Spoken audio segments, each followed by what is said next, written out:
Hi, I'm Michelle. And I'm Natalie, and we're reference librarians here at Cook Memorial Public Library District. And we read nonfiction books.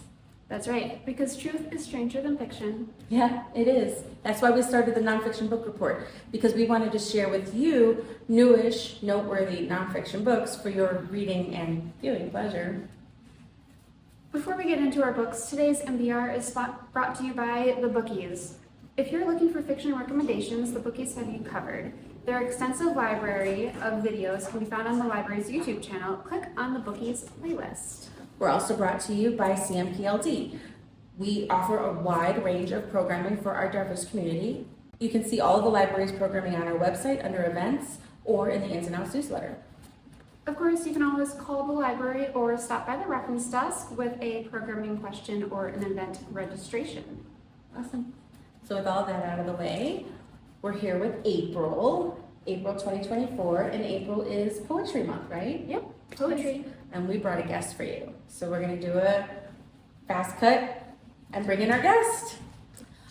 So we're joined today by Christina. Hello, everyone. She's one of our tech aides here at the library. You've probably seen her on the tech aid desk. She offers amazing technical support. And if you have any questions, it's always wonderful when I see Christina on the desk. Thanks. I'm so excited to be here. And you had the idea you said, are you guys going to do a poetry month for our show? And we're like, yes, absolutely. And that's why we did April for Poetry Month, because you're a big poetry fan. It's my favorite kind of literature.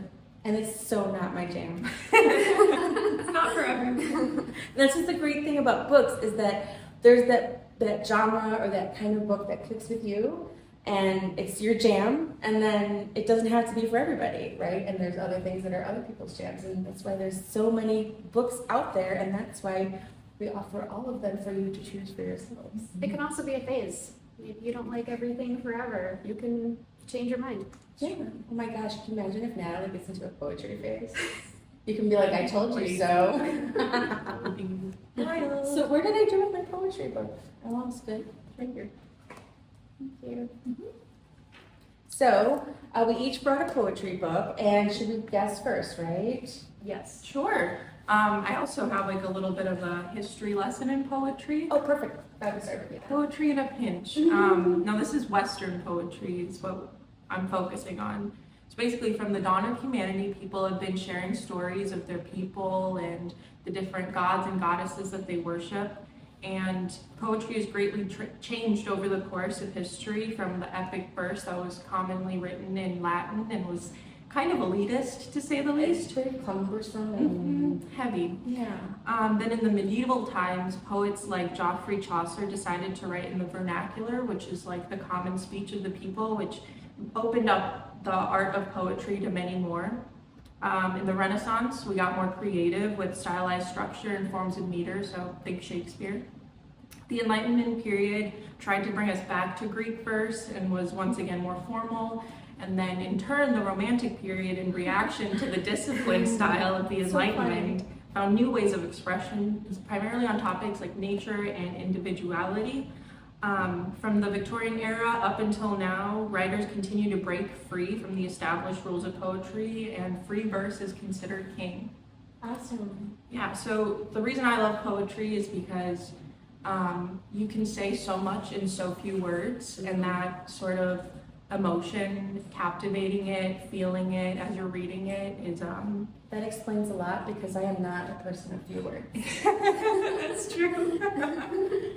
You could talk forever. Yeah, about nothing. I forget what I started talking about in the middle while I was talking.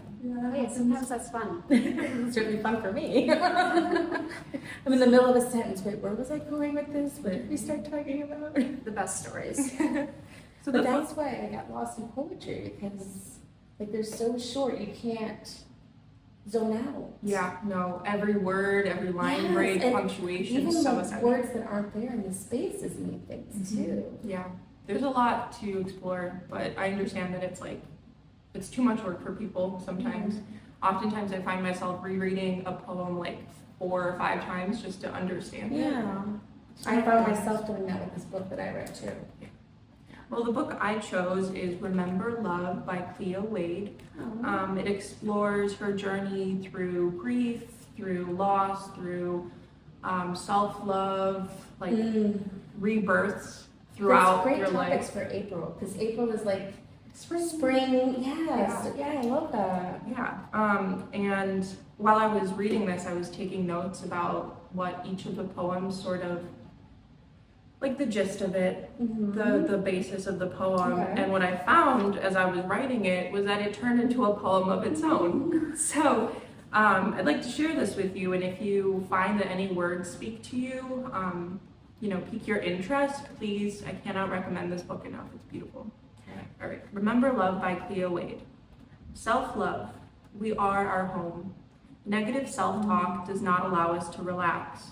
Stop moving and be. Nature is mother. Be grateful. In spectrum of sadness, reach for the light. Here we are. Recovery periods, peace and discomfort. Slow down to heal. Catch your breath. Befriend yourself. Respect your limits. Take time to contemplate. Avoid judgment.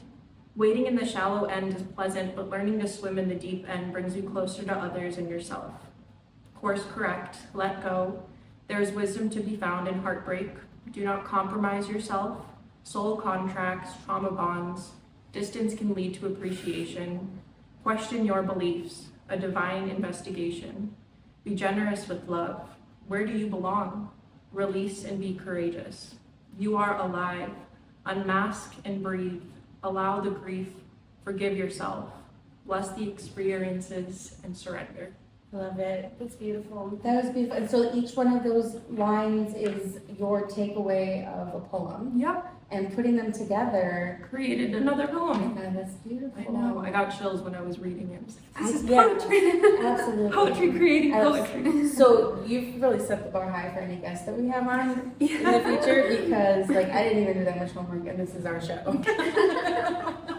But that's lovely. Thank you so much for sharing that. Of course. I can't wait to hear about your choices. Well, so you had mentioned that you had read Joyce Harjo's Weaving Sundown in a Scarlet Light, 50 Poems for 50 Years, which is Michelle's choice. Yes. So Michelle, go ahead and... So the title of this book is Weaving Sundown in a Scarlet Light, 50 Poems for 50 Years, and the foreword was written by Sandra Cisneros.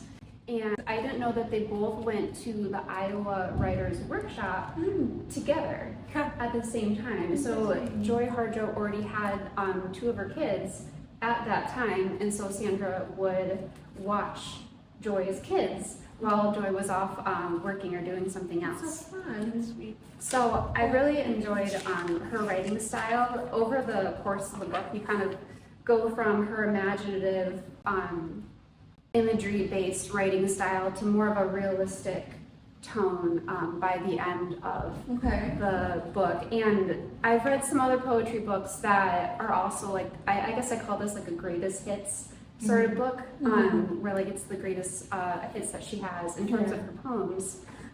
She is also a musical artist as well, in addition to... You know, it's so funny to say that, because when you were talking about just the lyricists and poetry and how you like that, and I know you have a strong connection to music too, and it seems like music and poetry kind of go hand in hand almost together. They really dance together a lot, just with the lyrics, because as depending on especially hearing a poet say their words in their own voice, you can hear the musicality in the words that they've written, because they know where the highs and lows go and stuff like that. And the breaths they take.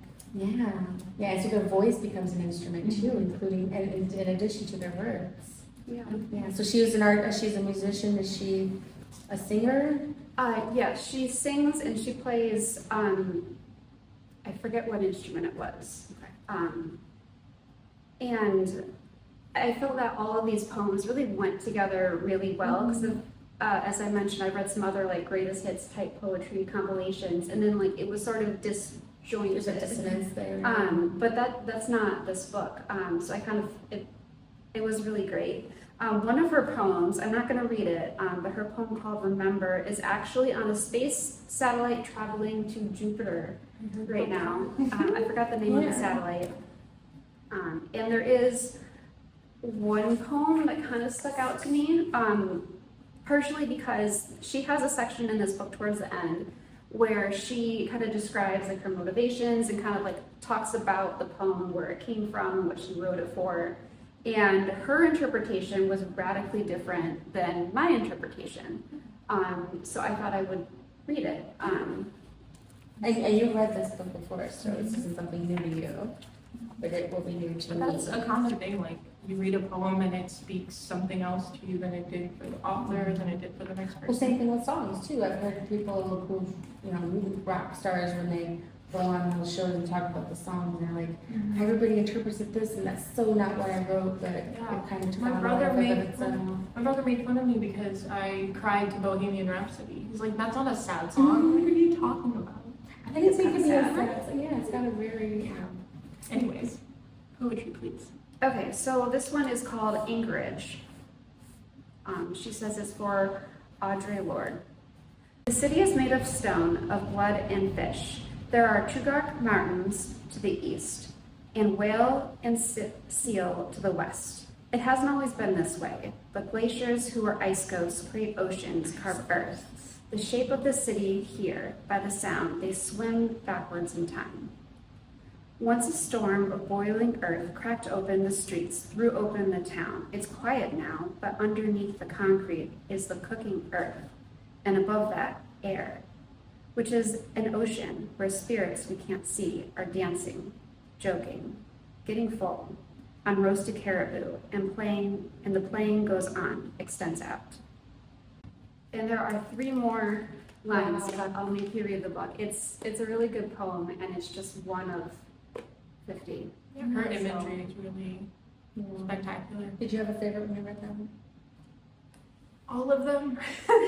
Too many to choose. I know. I had a kid who came up to the desk once when I asked them, like, what's your favorite book or something? And I asked them several questions about favorite. And each time they're like, I don't want to pick favorites. Why do you keep making me pick favorites? Yeah. It's a good. What's your favorite color? He's like, why do I have to pick a favorite? I like all the colors. Like I was that like, kid. yes. And then I did it again, and he did the same thing. I was like, wow, good for you. Okay, so mine, I'm going to be really quick because this is not so much a poem as it's couplets, and it's actually a book. But it's written by Maggie Milner, and she's a poet. This is a book-long poem, and in the beginning, she starts off, she's married to a man, and so some of the poems are about her kind of struggling with her sexuality and having conversations with her husband. And then at some point in the book, she ends up having an affair with a woman. And the poem, so 1.10, it says, this is the poem. I told my boyfriend immediately, I've never been too good at secrecy. It was the final straw before we parted. She'll make you suffer in the end, he said. Not meanly, but as if reporting something true about women in love and what they do. And so then it's just, she has relationships with women, and the poems in here are about her journey. And it's just about coupling up, and coupling up with the man, and then maybe coupling up with yourself, and then she couples up with other women. And it's really good. It's a fast read because, again, it's a book. It's not a poem, so you kind of read it, and that's kind of more my jam. So I think I read it in one desk shift. But it was a really good kind of bridge for me because I was having anxiety about this month. And I started off with Info Desk, which is another book-long poem. And I can't remember who it's by, but I'll put it on the screen. And I read that one, but I didn't really, because it was all about her working at the Metropolitan Museum of Art's information desk.